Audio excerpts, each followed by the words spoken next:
Yeah, the ATAC is an amazing piece of equipment. It is a phone, but like the programming is like government issue. Yeah, government issue. So like you need a bunch of passcodes to access it, and the passcodes are very long and lengthy, and it's like you're not gonna crack it. Smoking as you're running towards the objective. Yeah, those smokes, they bellow real fast. In real life, it takes a lot of time for that smoke to get going. Smokes can be a blessing or a curse. Didn't clear their corner, that's what happens. Oh, they're coming in. They're coming from downstairs, that's where the explosion. Yep. Ooh, good angle. Gunfights are all a game of angles, man. Shoots the 5.7 by 28 round, a little short round, so my first suggestion of how to shoot this gun is put it on full auto and pull the trigger until somebody goes down, which is what you're doing in the game anyways, right? Roger, 3-1. Target acquired. Weapons free in 5 seconds.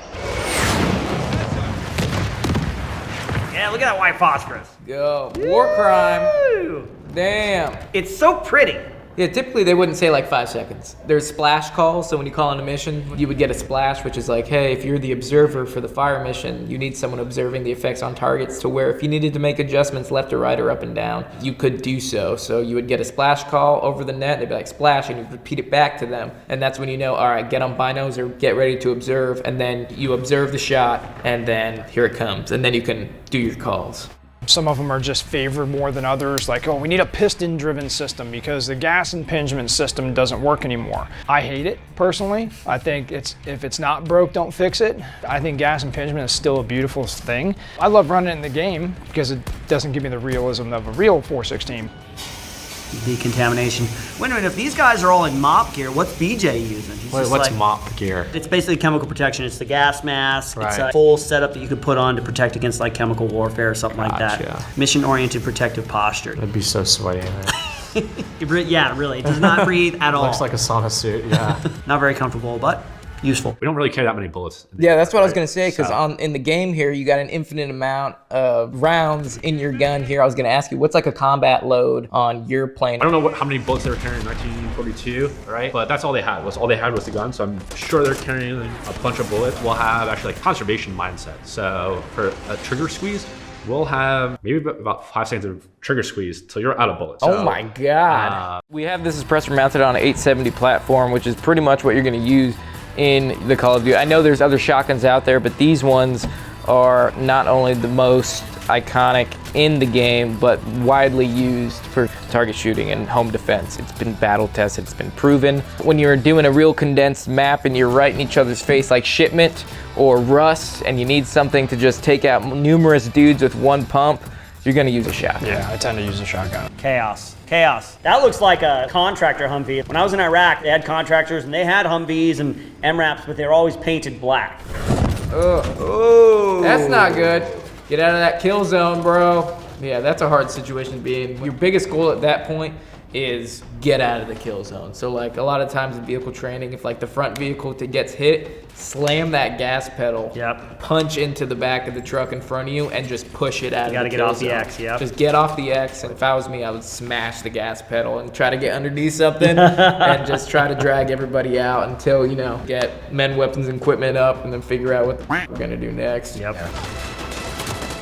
Remember, you're just a bush. They can't see you if you don't move. I don't think you can really take that down. Just putting on a ghillie-suit does not make you invisible. It definitely takes some analysis of the terrain you're going into before you just decide to put on a ghillie-suit and ride it in. Typically, the ghillie-suit will be packed in and you get dropped off. You'll have rubber bands or hair ties tied to your ghillie-suit that when you get to the environment and you can actually analyze the type of vegetation that's in your area, you can take that vegetation out and tie it onto your ghillie-suit to provide extra camouflage. Just being in a ghillie-suit and laying down isn't the right answer. You actually need to take vegetation and add it to your ghillie-suit. You gotta appreciate it and be grateful for that if that happens more and more. Yeah, just don't run from a sniper because you're only fucking tired. Throw that in there. It is still the most feared enemy on the battlefield is a sniper. Tanks are scary, but I can hear them, I can see them coming a long ways away. Snipers, you'll never know where it comes from.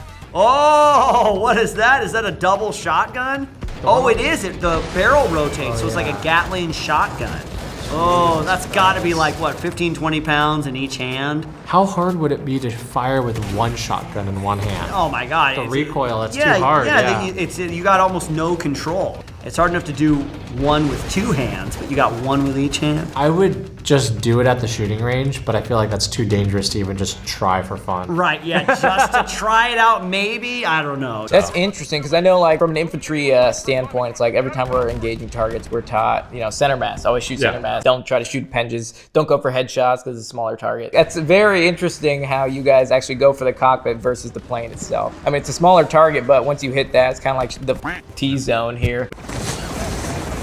Fast roping in. Oh, that rope ended quite quickly. That's okay, he's got strong knees. Did you ever do any fast roping? Oh, tons, man. Okay, never did for me, no. Yeah, that's every year. Every year we have to qualify on okay. and do elevators. Captain Price, any luck in Afghanistan?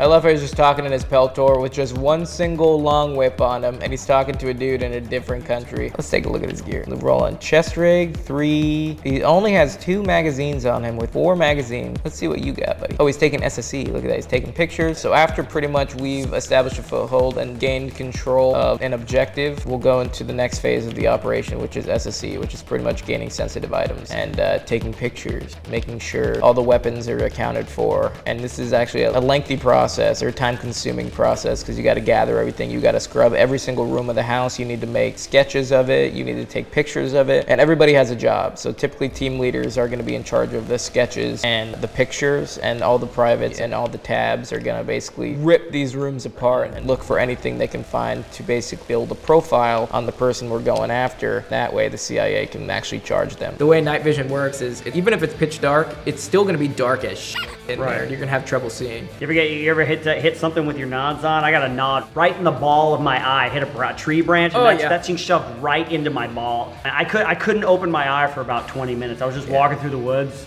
Oh, dude, the woods is the worst thing because, I mean, you have that depth perception, that issue with the nods. So when you're looking through, everything past, like, whatever you zero it at is, like, just a blur. If I look at my hand under nods, it's completely blurry. So sometimes a tree branch is just thin enough to where you can't see it, and it just comes in, sneaks under your eye pro, and just stabs you right. I feel like in every Call of Duty, the M4 looks completely different. So we have a suppressor mounted on this Mark 18, but the people really want to know is this 203 right here.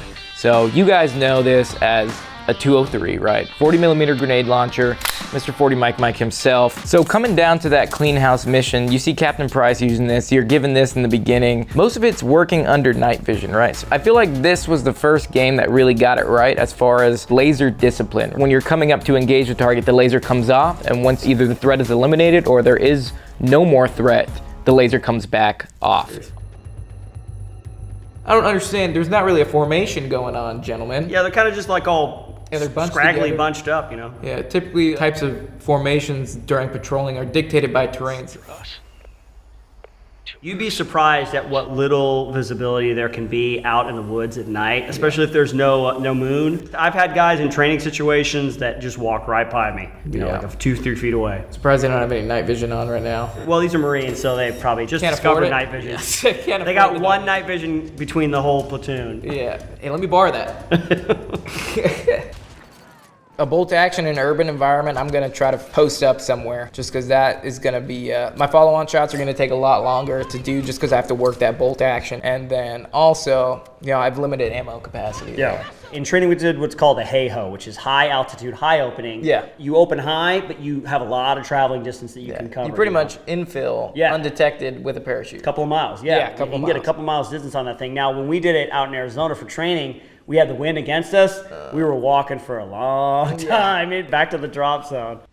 I've never been on a ship. I don't have a lot of exposure to naval operations as far as just like landing and taking off those carriers. I mean, I know people that have, grandfathers that have fought in World War II and they said, or even just pilots in the family, and they're like, the hardest thing they've ever had to do is land on one of those carriers at nighttime. Large facility, yeah. Little IR laser, only visible under night vision. That was one of my favorite toys to play with. Having the night vision on, having the IR laser, you just point it somewhere. What are you looking at? That over there. Nighttime's way easier than daytime. You would think it'd be the opposite, but your communication is all with laser. Now you have to consider whether if you're fighting a first world country or a developed fighting force, they have night vision too. Yeah, when I was in Iraq, 90% of what I did, we did at night. Sleep during the day, get prepped, get ready to go about 4 or 5 o'clock in the afternoon, have some dinner, then you get ready to go and you're going about 1 or 2 o'clock in the morning. Sleep, work out, rinse and repeat. This also utilizes a gas piston, correct, right?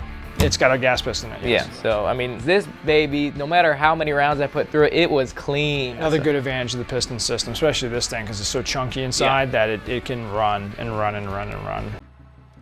Yeah, it's a hoolie tool. Oh no, it's a hinge ripper and a hoolie tool. Look at that. Very cool. Good piece of equipment. Yeah. That thing, for mechanical breaching, you can breach a lot. We've seen that. Yeah, they use that a little bit in the clean house mission, I think. Yeah, they do. So typically one person would carry that hoolie tool, which is what we just saw on his back, and another person would carry a sledgehammer because the two are used in conjunction with each other. Now, the other guy was using another hoolie tool, so that's not the most practical thing because you need two to tango. Look, he bought the skin. Okay, he's He just bought the skin. The deceleration, even in full afterburner, when you hit the end of the catapult and it's not dragging you along anymore, you're actually like thrown forward a little bit just due to like you slammed on a brakes in a car on the highway. Ah, damn, dude. That sounds like a ridiculous experience. I need to kill the guy that has the cruise ship missile where they can kill like my friends on the boat, and I know I'm going to take Sacrifice one, save 1,000, essentially. Yeah, it's for the greater good. Man, that's crazy. Some ride hawking this chemical. Make sure they're dead, man. Yeah, man, you don't want to pass them in that line of advance. Make sure to clear that truck still, even though there's a fire mission. What they're doing right now is what's known as a BDA, so it's like a battle damage assessment. It's just clearing through the objective that just got hit, and you're confirming the effects on target, and you're setting up those numbers just so they can, you know, do we have to hit it again, or do we need to just continue pushing? To mercy killing. Put him out of his misery. Being burned, worst way to go, Cameron, than getting burned, maybe drown. Drowning. That's scary. It can be shot as a handgun if you need it to. Now you basically create a shoulder-mounted pistol. It's so smooth. It's so smooth. This optic too is really close to what I was using. It looks like an L-can optic, like the Spectre. It's only missing the steady lines that go down. It's basically, when you're looking through an optic, you have a BDC in there, a ballistic drop chart. So like you ever seen like in an optic, like an aim point has all those lines going down, right? As long as you have it zeroed to the manufacturer's zero, if you line it up, you just have to line up the targets at the distance known, and then you'll hit every single time. Right on, right So yeah, the one thing about rolling white light, especially if you haven't cleared already, you're just giving away your position. If you're running white light, a lot of the times is you go black, and then once you get to a section, white light really quick, go black again, move, white light, see where you're going. You can almost walk in the dark. It's kind of like, we call it taking a snapshot. So if you walk into a room and you do a quick white light for like a second or two, your mind just got burned an image. It's like basically taking a photo with the flash, and then you like know exactly the outline of it, and your mind has like memorized it because you saw it for a second. So then you would walk a couple steps, get to a good part in that room that you're pretty far away from where you did, snapshot again, boom, boom, and then keep walking. And while he's spraying bursts into the room, I'm the team leader, I'm prepping my frag grenade. And then I move up to him, give him a last burst call. He gives a last violent burst of fire, and then I pull him back, throw a frag grenade, and then he's gonna start laying some hate on that door again, and I'm gonna pull him back and let that frag go off. And then we're gonna do what's known as SEALs, which is stop, look, listen, smell. I'm gonna hear for any moaning, groaning, movement inside the room, and if I do hear any, I bet you can guess what I'm gonna do next. Oh yeah. What am I gonna do, Israel? You gotta fire this. Oh God, Captain, I'm sorry. I'm gonna frag the f out of it one more time. One more time, just to be sure. Yep. If you want to see more videos like this, go over to Gamology's Facebook and YouTube page. If you want to hang out with us a little bit more, there are two ways you can do that. Shift Fire, also the Pop Culture Field Manual podcast, where we talk about everything at the intersection of weapons, action, the military, and pop culture. We'll see you on the next one. Remember me.